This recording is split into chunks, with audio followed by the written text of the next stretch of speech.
Oh là là, ça me prend la tête! Ah, j'en ai marre! Je voudrais juste débrancher mon cerveau et être en paix, quoi! Vite, découvre dans cette vidéo 3 pratiques simples pour retrouver la paix intérieure, même quand tu traverses des tempêtes.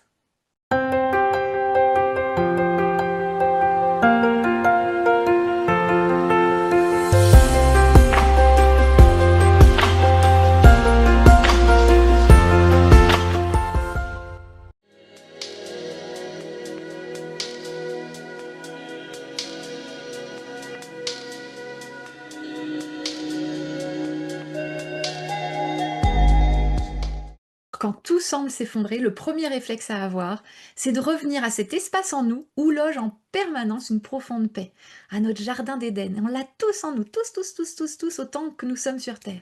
C'est quoi le jardin d'Éden? C'est notre cœur, l'écrin de notre esprit.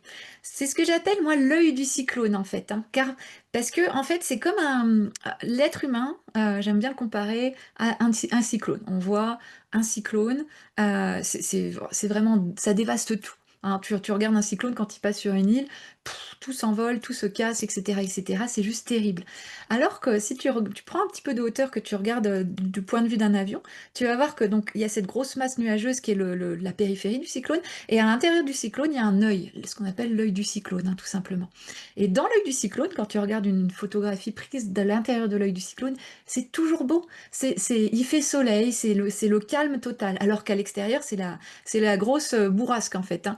Et bien pour l'être humain, c'est pareil. On a tous en nous cet œil du cyclone où on vit cette paix en permanence. Ça, c'est quand on est complètement connecté à notre véritable nature, qui est la paix. Hein. Et la paix, la joie, l'amour. On est vraiment cette paix-là quand on est connecté à cet espace-là en nous, qui est l'œil du cyclone. Alors que quand on est prise à la périphérie, bah là, on vit les chaos, les souffrances émotionnelles, les conflits, etc., etc., etc. Donc quand tout semble s'effondrer, ça va être, c'est qu'on est prise à la périphérie, et ça, le but, ça va être de revenir à cet œil du cyclone pour retrouver une profonde paix. Et là, c'est magique, c'est immédiat. Quand tu reviens à cet espace en toi, pouf, là, d'un seul coup, tu respires, tout s'allège en fait. Hein. Le défi, et tout le défi réside dans le fait d'y rester en fait. Hein. Parce que le truc, c'est que on a toujours vécu à la périphérie, la société vit dans la périphérie, on a nos parents, nos éducateurs, bref, tout le monde a toujours vécu à la périphérie, et personne nous a appris à vivre dans l'œil du cyclone. Hein. Il y a très très peu de personnes qui y vivent, et donc le but, ça va être d'apprendre à rester dans cet œil du cyclone. On a beau tous l'avoir en nous, bah, c'est pas du tout un réflexe d'aller dans le cœur, y loger, surtout d'y rester. C'est tout un art parce que si le cœur, c'est la clé pour y rester, le mental est ce qui nous en fait de nous en éloigner. C'est-à-dire que, ok, quand je me connecte au cœur, j'y suis dans cet espace, mais par contre, le mental, lui, c'est celui qui mène la vie on va dire, 98% des gens, et c'est lui qui nous entraîne à la périphérie.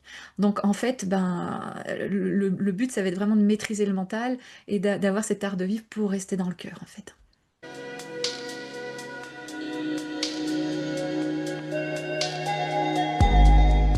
Alors moi j'utilise plein plein plein de techniques pour maîtriser le mental, pour rester dans l'œil du cyclone.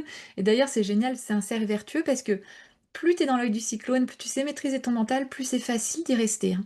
Mais au début, comme on est tellement à la périphérie, parce que personne nous a appris à aller dans cet espace en nous de paix, bah, qu'il est dur de se défaire de cette périphérie. Donc là, on va parler d'une technique qui peut fonctionner pour tout le monde, même ce qui est au fin fond de la périphérie. Ça marche à tous les coups. C'est une petite technique qui nous permet rapidement d'apaiser notre mental, même quand on est vraiment dans le grand chaos. Hein. Cette technique, toute simple, c'est changer son focus. C'est-à-dire qu'en fait, notre mental, lui, il est là, et enfin souvent, il est là, hein, comme tout le monde, hein, mais il nous fait souvent voir, et même d'ailleurs toujours voir, le négatif. Lui, il est focalisé sur le négatif, négatif, négatif, et le pire, c'est que ce négatif, non seulement il le voit, mais il l'amplifie. Donc un petit truc qui va pas, il va en faire un gros truc qui va pas, en fait. Hein. Et ce qui nous rend malheureux, et vous regarderez, mais dans toutes les situations de votre vie, ce qui vous rend malheureux et qui entretient le cycle des souffrances, c'est que en fait, on focalise toujours sur ce qu'on n'a pas ou sur ce qu'on peut pas faire. Ce qu'on n'a pas ou ce qu'on peut pas faire, en fait. Hein. Et ok, certes, on a des souffrances, des fois on est malheureux, mais quand quelque chose va pas, il y a aussi des choses qui vont bien dans notre vie. Et souvent, ben, on regarde ce qui va pas et on regarde pas ce qui va, en fait. Donc, on a tendance à focaliser sur ce qu'on peut pas faire ou sur ce qu'on n'a pas, et vous regardez dans tout, à chaque fois qu'il y a quelque chose qui vous agace, ou que vous êtes pas bien, c'est que vous êtes en train de focaliser sur un truc qui va pas dans votre vie, ou que vous pouvez pas faire. Ça, c'est vraiment une règle de base. Hein. La clé, ça va être tout simplement de changer ce focus, d'aller focaliser sur ce qu'on a ou sur ce qu'on peut faire. Et là, bah, la magie, elle opère en fait, hein. Je vais donner de petits exemples. Premier exemple, que en tant que maman, je pense que tout le monde a vécu, ton enfant, tu es en retard pour aller à l'école, tu vois? Et ton enfant, il veut pas mettre ses chaussures.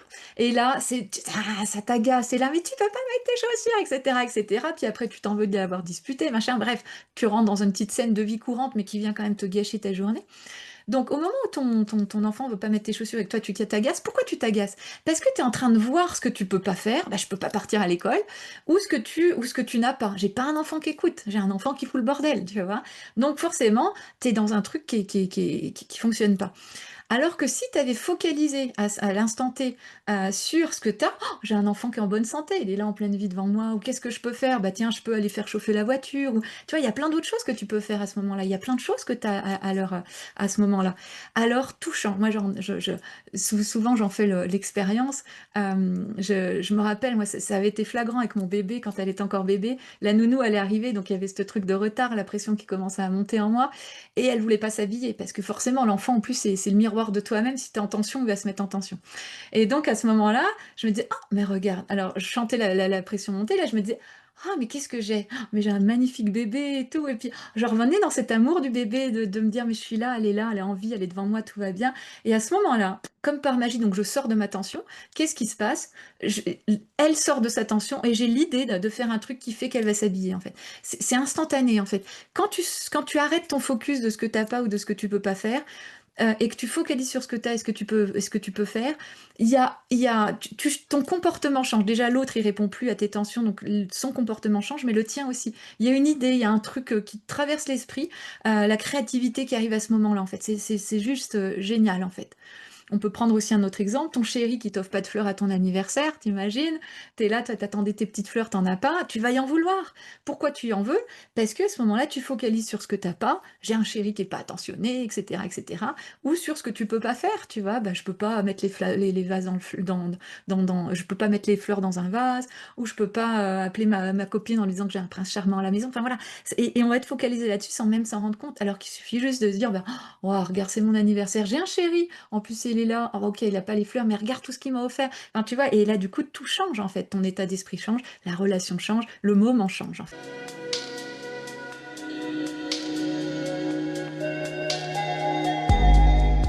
Ah là là, quand toutes les émotions prennent la place, comment reconnecter à cette paix intérieure? Eh ben, on peut la retrouver, cette paix intérieure, en se détachant des émotions. Les émotions, souvent comment dire, on s'y identifie, alors qu'en fait, les émotions, ce sont juste des énergies en nous. C'est juste des énergies en nous qui ne demandent qu'à sortir. Parce qu'elles en ont marre, ça fait peut-être des années, même depuis que tu es né, c'est dans tes bagages là, c'est de mémoire cellulaire. Elles ont qu'une envie, c'est de sortir, d'être libérées. Le problème, c'est que quand il y a une émotion qui se déclenche en toi, ça déclenche toute une histoire que vient te raconter ton mental, en fait. Donc, une émotion se déclenche, ça te rappelle quelque chose que ton mental dit: «Ah oui, il a pas encore fait ci, c'est comme la dernière fois et tu te rappelles, blablabla». Ça, du coup, le fait que ton mental tourne comme un petit moulin, ça déclenche une autre émotion, et cetera, et cetera. Et là, donc, on est dans un déclenchement d'émotions en chaîne et c'est là où on se retrouve submergé. Alors que si on ne nourrit pas l'histoire et qu'on va juste à la rencontre de notre émotion, qu'on la laisse sortir, donc qu'on va juste connecter à cette énergie, puis on la laisse enfin sortir, bah là, on garde notre paix intérieure et l'émotion nous dérange même plus, en fait. C'est magique.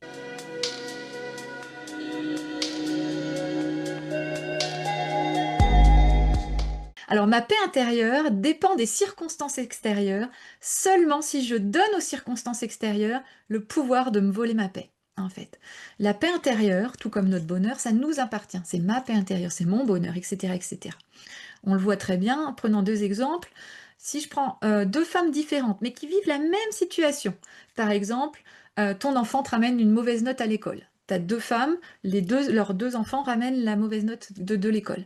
L'une reste calme: «OK, c'est pas grave, tu feras mieux la prochaine fois», et puis l'autre, elle s'énerve: «Ah mais c'est pas possible avec tout ce que je t'ai payé comme courses à côté, et cetera, tu y arrives toujours pas».